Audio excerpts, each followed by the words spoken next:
Hello everyone and welcome back to my channel. I know it's been quite some time, but yes, welcome. So let's get right to it. So today I'm going to be reviewing two very special products, two things that I've actually been waiting for them to launch, and I'm so excited that I get to review on it today. So the first one is the Huda Beauty Desert Dusk Palette. When we open it, it's like this, and it's such a pretty palette. It has all these like earthy, orangey fall tones, and it even has like some nice shimmers in there. And then the next product is the Huda Beauty Faux Filter Foundation. So this is something I was extremely excited to get. And I think probably it's because I feel like Huda Beauty, like every product that they launch, I feel like is amazing. It's kind of like a biased answer, but I promise I'm going to give you my pros and cons on both of these products. And yes, it is exactly what I'm wearing today. So what's on my eyes is the Desert Dusk Palette as well as the Faux Filter Foundation. So if you haven't already and you would like to see more videos, I ask that you may subscribe, give it a thumbs up. And if you have any ideas or anything you'd like for me to do, yes, I know, Adrian, hurry it up. But if there's anything you'd like for me to do, just comment below, and yeah. I'm doing is I decided to grab my concealer. I'm using the Nars Creamy Concealer and a wet beauty blender, and I am just blending it all over, just setting it as a base. I do also like to mix it in a little bit with my push and primer. So this first color that we're using is Eden from that Desert Dusk palette. So I'm putting it right towards my outer crease area, but just a little bit higher than the crease, just because this is basically the color that's going to give it that really soft, blended, kind of like a nice transition look. So the next color that I am using is called Blazing. So this is a little bit more of an orangey type tone. I feel like it's like a darker version. So I use that right in the crease, and with a clean brush, I decided to go back up and just blend that a little bit better, just because it kind of helps with any harsh lines, any differences, or anything like that. So now the next color that I'm using is the color Amber. So again, it's another like step down orange type tone, and this is going again in the crease. It's kind of going over the blazing color. It just allows for the colors to blend a lot easier. So this is going more towards like the exact fold area.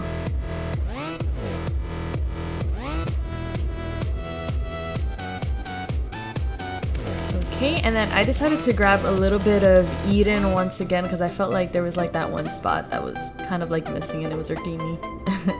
So now with this color, I believe it's pronounced Oud or Ode, but I'm using this.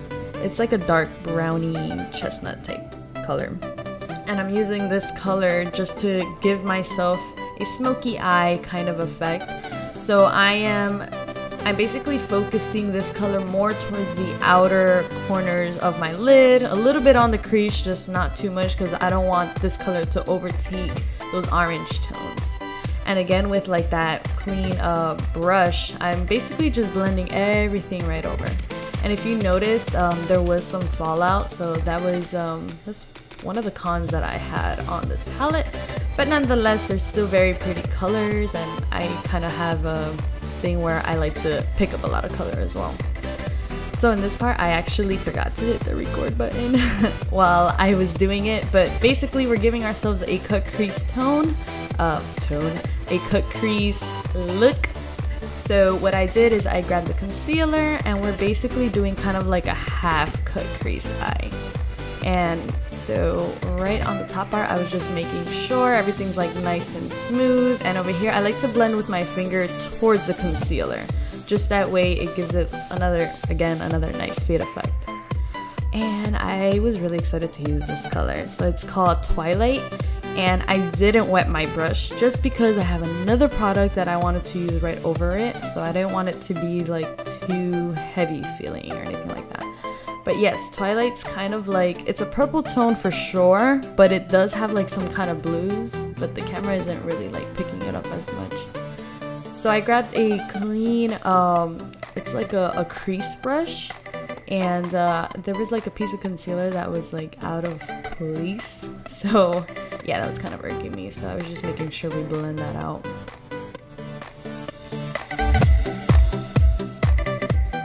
And at this point I'm just adding a little bit more just because I wanted the color to show off more, and I'm so used to like wetting the brush and I didn't. And right there I'm using the color Amethyst. This is like a really nice transition from the brown tones to that twilighty light purple tone. It just gives it a really nice look and it makes everything kind of come together. Okay, so now this next product is the Stila liquid glitters, and this one is in the color Sea Siren. Let me tell you, I have been loving like Stila's collection of these. Kitten Karma is like one of my favorites. I use it on a bunch of clients and it just gives it such a nice pop.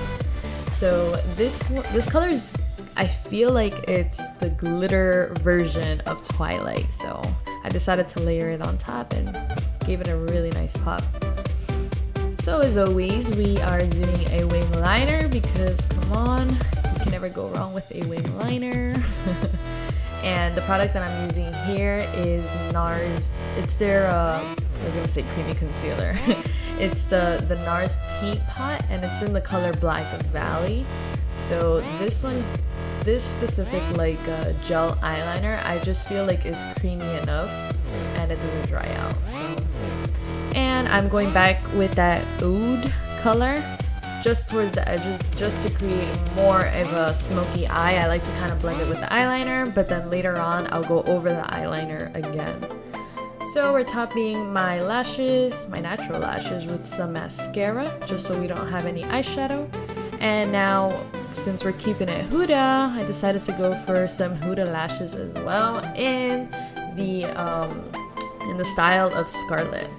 Okay, so now the foundation time. So I am doing two different kind of applications. So on this side, I am doing a wet beauty blender because I don't think any foundation could ever go wrong with a wet beauty blender. I could be wrong, but as of now, like so far, every foundation looks great.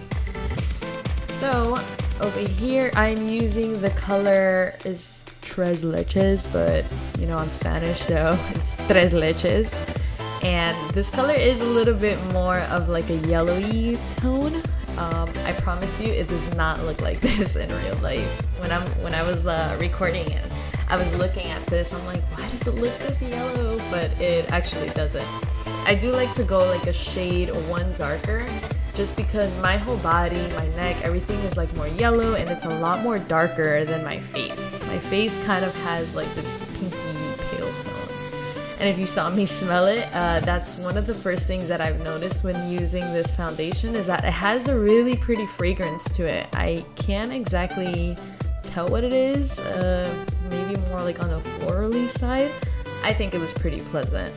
I was kind of scared though, I'm not gonna lie, just because in the past I've used foundations where they have some slight fragrance to it and my skin reacts like really badly to it. So my skin is a little bit more on the sensitive side, but yeah, I'm surprised I didn't get any reaction or anything like that, so that was a big plus for me. Okay, and now on my left side, I am applying it with a brush rather than a beauty blender, and I'm using a Sigma's, I believe it's called like round kabuki brush or small kabuki brush. It's one of my favorite foundation brushes just because it gives it a really nice airbrush type look, and I figured, you know, let's give it a try.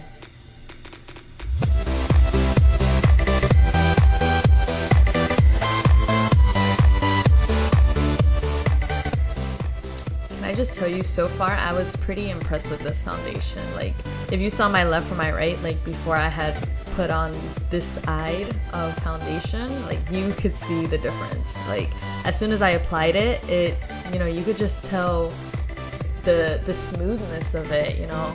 It's no lie, but it's no, they have a reason why they call it a filter foundation, you know. Yes, so I much prefer the beauty blender. I feel because the product is a little bit on the thicker side, I did want to blend it a little bit better.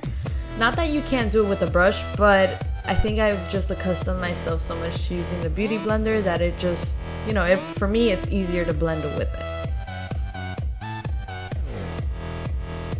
And now I am using Nars Creamy Concealer in the color Custard. This is like forever my favorite concealer. And if I'm not mistaken, my first video is actually, it was a contour and, yeah, it was a contour and highlight video. And I believe I was using the same exact product. And that was like almost 2 years ago. So you can tell this is something I truly love. But if you don't know how to like contour or highlight, or you need a little bit more guidance, you can actually take a look at that video. I feel like everything that I've done in that video is basically what I still do today. There are some things that I did update on, but I know my highlighting part, that is something that stayed the same. I mean, I even use the same color.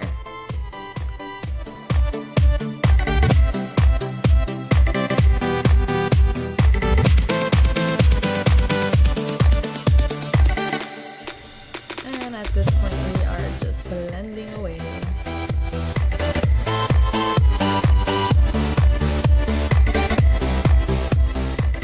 So one more thing I wanted to add in there real quick. I actually heard that you can use Huda's foundation for concealer. I don't know how I would feel about that. Maybe it's just because it's going against everything like I believe in. But maybe if I would have had a lighter shade, I would have tried it. But at the same time, I kind of wanted to use like products that I would use on a daily, not just Huda, you know? So I figured, well, let me basically use the regular products that I would normally use, just now with this new foundation. And now we decided to set our under eyes. So I'm using, I know you saw Laura Mercier case, but it was actually Ben Nye banana powder. It's just, if you know the packaging, it's a little bit annoying to like be able to like dip it in and, you know, really get the right amount of product. So Laura Mercier, I'm not gonna lie, I do love Laura Mercier, but you know, sometimes you kind of want to branch out and try other things, and so far this has been the one product that I do love. And now I'm using Kat Von D's Shade Light Contour Palette, and this palette for sure is one that I used in my contour and highlight video. And yeah, if you saw, I like to pack on that highlight just because I like to look nice and bright.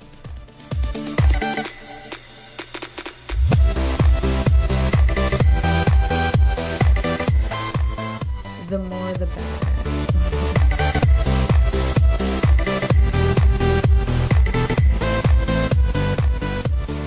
Alright, so this is basically it. So this is once I am contoured, highlighted, lips are on, and okay. So right now it's 6:27, and this is how my foundation looks so far. Don't mind the Zelda background, by the way. We just bought a Nintendo, so yeah. Anyways, the foundation has been sitting pretty well. I've just been tearing a lot today, but that's just this eye is just really bad. We're cutting onions. Well, yeah, we're cutting onions too because we're cooking. So for people that want to try this foundation and you have a normal life, you know, you'll see how it's gonna last. But so far it's been pretty good, and I'll keep you guys updated later. Okay, so right now it's 10 o'clock. Makeup still seems flawless. I've just my under eyes just kind of got dried out, but it's because my eyes can't stop tearing. It's not due to any like reaction or anything. It's just my eyes tend to do that all the time. But yeah, he's already knocked out, so that's how you know it's kind of late. Actually, not really. He sleeps early. But yeah, so it is so far. So looks good. Okay, so this is my 12:53 makeup update. So far everything really stayed pretty put. I didn't retouch anything besides like my under eyes. I was just tearing so much today, and it was like it would come and go. So even my eyeliner started getting a little bit messed up. So I'm like, whatever, I'm over it. But yeah, the foundation is pretty good. The only thing I would notice is that on my nose area, the makeup did start to break a little bit. For me, that happens really with any foundation that I wear if I'm not wearing a mattifying primer, just like around my T-zone. So, but my forehead is good. It's just my nose area, especially like once I highlight there and everything. But yeah, pretty good. And voila! So this is the finished look, the finished product. So as you can see, I was really digging this look. I think it just looks like very beautiful. It's something a little bit different, a little bit more daring. But let's get straight to it. So is this palette worth it? Is it worth going out to get? So this is my personal opinions. I will give you my pros and cons on both of the products. So for the Desert Dusk palette, let's talk about the matte tones. So I love it because they're more earthy tones, they're more on the orange side. I feel like this palette in general is really good for the fall, and it has like some fun daring colors to put on the lid. There's even like a glittery tone. Well, I think it's like an actual glitter eyeshadow. It's called Cosmo. So if you go out and get it, it's like an orangey, bronzy type tone. So I thought that was really nice. The only thing that I would change would probably be when I'm gonna wear those shimmery tones, I would wet my brush just so I can get a much better color payoff. So now the cons on this palette, I would say, is that it is a little bit dusty. So I felt like I had fallout towards the sides. If you saw, once I was applying like the darker tone in my crease area. So it was it did have a little bit of fallout, and even when you would pick up the product on your brush, you know, your palette does get a little bit messy, but I don't think it's something that, you know, would impede you to get the palette. So then the next thing is the Faux Filter Foundation in Tres Leches. So I personally love this foundation. I'm more of that medium full coverage kind of girl, but I do feel like if you're more of a BB cream, CC cream, tinted moisturizer type person, you're not gonna like it as much, just because it does have a much more full coverage feel to it. It's even a little bit heavier, but it's not like a nasty heavy. But I don't think that someone who enjoys light foundation would enjoy this, you know, foundation in particular. So the only thing I would say is that if you're more on the oily side, definitely use a mattifying primer. I'm more oily towards my T-zone, but that just tends to happen to any foundation that I use. So this is basically it. I hope you guys enjoyed this look and stay tuned for more.